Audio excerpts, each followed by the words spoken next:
এখন চলে এসেছি জাকির দাদার বাড়ি। হ্যালো, আমাদের একটা ঈদের নিমন্ত্রণ ছিল জাকির দাদার বাড়ি, কিন্তু আমরা যে পাড়ায় জাকির দাদার বাড়িতে গেছিলাম সেখানে দুজন জাকির দাদা আছে।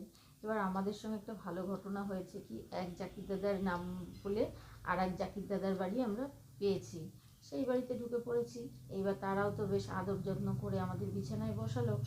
তা আমরা ভাবলাম কি যে এটাই সেই দাদা, কিন্তু দেখার পর তো মনে হলো না সেই দাদা তো নয়। তারপর ওনাকে বললাম, উনি বললো হ্যাঁ উনি তো আমাদের পাড়ায় থাকে এবং আমাদেরও আত্মীয়। তারপর তাকে তো আনা হলো, দুজনেই বসলো সেখানে।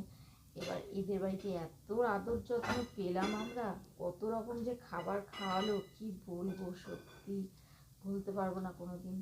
আসল যে জাকির দাদার বাড়ি আমাদের যাওয়ার কথা ছিল, তাদের বাড়ি গিয়ে আমরা কিছুই খেতে পারলাম না। এই হচ্ছে আমাদের কালকের ঈদের ঘটনা।